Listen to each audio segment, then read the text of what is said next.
কলিযুগৰ ব্যক্তিকাল ৪,৩২,০০০ বছৰ। খ্ৰীষ্টপূৰ্ব ৩১০ কলিযুগৰ আৰম্ভ হয়। কলিযুগৰ তিনি পাদ অৰ্থাৎ ৪ ভাগৰ ৩ ভাগ অধৰ্ম আৰু সেই ৪ ভাগৰ মাত্ৰ ১ ভাগহে ধৰ্ম পালন কৰে। কলিযুগত মানুহৰ আয়ুকাল সৰ্বাধিক ১০০ বছৰ ব্যপ্ত থাকিবা, কিন্তু কলিযুগ আগবাঢ়ি গৈ থকাৰ লগে লগে সকলো জীৱৰ আয়ুষ্কালো কমি আহি থাকিবা, যিটো বৰ্তমান দেখা গৈছে। মহাৰাজ পৰীক্ষিতৰ আগমনৰ সময়ৰ পৰা কলিযুগৰ আৰম্ভ হয়।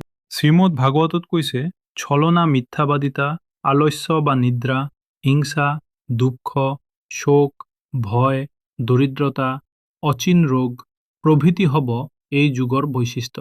বিষ্ণু পুৰাণৰ মতে আৰ্থিক অনাটন থাকিলেও এই যুগৰ মানুহ অহংকাৰী হ'ব আৰু ধৰ্মৰ বাবে এটকাও খৰচ কৰিবলৈ আগ্ৰহী নহ'ব। পৌৰাণিক ধৰ্মগ্ৰন্থত সমাজ সন্তোলনৰ বাবে উল্লেখিত প্ৰথাৰ প্ৰতি মানুহৰ আকৰ্ষণ নাইকিয়া হ'ব। পিতৃ মাতৃ বিজ্ঞজনৰ বাক্য অমান্য কৰিব। পুত্ৰই পিতৃৰ গাত হাত তুলিবলৈ আৰু পিতৃয়ে পুত্ৰক হত্যা কৰিবলৈ কুণ্ঠাবোধ নকৰিব। পৰনিন্দা, পৰচৰ্চা, প্ৰতিহিংসাই তেওঁলোকৰ মগজু গ্ৰাস কৰিব। শেষ সময়ত ভাতৃয়ে ভাতৃক অপমান কৰিবলৈ আৰম্ভ কৰিব। নিজ কুলৰ সন্তানসকল ভাতৃঘাতী সংঘৰ্ষত লিপ্ত হ'ব। কলিযুগত কম কষ্টত বেছি পুণ্য অৰ্জন কৰিবলৈ সমৰ্থ হ'ব।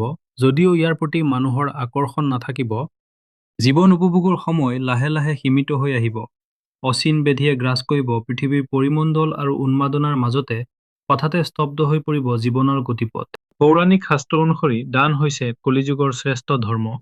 বিষ্ণু পুৰাণ অনুসৰি মানুহে বৈদিক ক্ৰিয়া আচাৰসমূহ কৰিবলৈ এৰি দিব। ধৰ্মানুসাৰে কোনো বিবাহিত হৈ নাথাকিব। স্ত্ৰীসকলে কেৱল চুলিৰ বাহাদুৰি দেখুৱাই নিজকে সুন্দৰী বুলি অহংকাৰ কৰিবলৈ আৰম্ভ কৰিব। ধনহীন স্বামীক পত্নীয়ে ত্যাগ কৰিব আৰু ধনবান পুৰুষৰ শয্যাশায়িনী হ'ব। কলিযুগত সকলোৱে ধৰ্মৰ সংজ্ঞা সলনি কৰি ল'ব। ধৰ্ম ৰক্ষাৰ বাবে অৰ্থ ব্যয় নকৰি নিজৰ গৃহাদিত ব্যয় কৰিব। মানুহে পৰলোকৰ চিন্তা নকৰি কেৱল অৰ্থ উপাৰ্জনৰ চিন্তাত নিমগ্ন থাকিব। কলিযুগত নাৰীগণ সাধাৰণতঃ স্বেচ্ছাচাৰিণী ও বিলাসী দ্ৰব্যত অতিশয় অনুৰাগী হ'ব আৰু পুৰুষসকলে অন্যায়ভাৱে অৰ্থ উপাৰ্জনৰ বাবে আগ্ৰহী হ'ব। কোনো কাৰণত নিজৰ স্বাৰ্থ পৰিত্যাগ কৰাৰ প্ৰতি আগ্ৰহী হোৱা দেখা নাযাব। অত্যন্ত স্বাৰ্থান্বেষী প্ৰতাৰক হৈ পৰিব মানৱ। অসমৰ্থ মানুহ ধনহীন হৈ নিৰবিচ্ছিন্ন দুৰ্ভিক্ষ আৰু যন্ত্ৰণাত জীৱন কটাব। কলিকালত মানুহে স্নান নকৰাকৈয়ে ভোজন গ্ৰহণ কৰা কৰিব। সাত্ত্বিক আহাৰৰ ঠাইত ভিন্ন ভিন্ন জীৱ কীট পতংগৰ দৰেই আহাৰ গ্ৰহণৰ প্ৰতি আগ্ৰহী হোৱা দেখা যাব। কলিকালত স্ত্ৰীসকল অতিপাত লোভী হ'ব। স্ত্ৰীসকলে নিজ হাতে মূৰৰ চুলি কাটি নিজ স্বামীক অৱজ্ঞা কৰিব আৰু নিজৰ দেহ প্ৰদৰ্শনৰ চেষ্টা কৰিব আৰু নিৰন্তৰ মিছা কথা কোৱা আৰম্ভ কৰিব। আচৰণহীন পুত্ৰই ব্ৰহ্মচাৰীৰ বেশ ধাৰণ কৰি বেদ অধ্যয়ন কৰিব। গৃহস্থসকলে দেৱ, হোম, যজ্ঞ আদি কৰিবলৈ এৰিব আৰু উচিত দান কাৰ্য সম্পূৰ্ণ কৰিবলৈ এৰিব। মানুহে শাস্ত্ৰজ্ঞান ৰহিত তপস্যা কৰিবলৈ আৰম্ভ কৰিব। কলিকালত ৮ৰ পৰা ১০ বছৰ বয়সৰ বালক বালিকায়ো সহবাস কৰিব। ৫ৰ পৰা ৭ বছৰ বয়সৰ কন্যাও যৌন কামনা বুলি হ'বলৈ আৰম্ভ কৰিব। কলিকালত মানুহৰ বুদ্ধি বিকাশ অতিকেই কমি যাব। তাৰ ঠাইত শৰীৰৰ ইন্দ্ৰিয় প্ৰবৃত্তি অপবিত্ৰ হ'বলৈ আৰম্ভ কৰিব, যাৰ ফলত কম বয়সতেই তেওঁলোকৰ বিনাশ হ'ব, আয়ুসকাল শেষ হ'ব। বিভিন্ন ৰোগে গ্ৰাস কৰিব পৃথিৱী। যেতিয়া অসুৰ প্ৰবৃত্তি বা পাষণ্ড লোকৰ প্ৰভাৱ অত্যন্ত বৃদ্ধি পাব, তেতিয়া সমাজৰ সংস্কাৰ কৰিবলৈ সৎ চৰিত্ৰৰ লোকসকল কোনো দায়িত্বপূৰ্ণ পদত অধিষ্ঠিত নাথাকিব।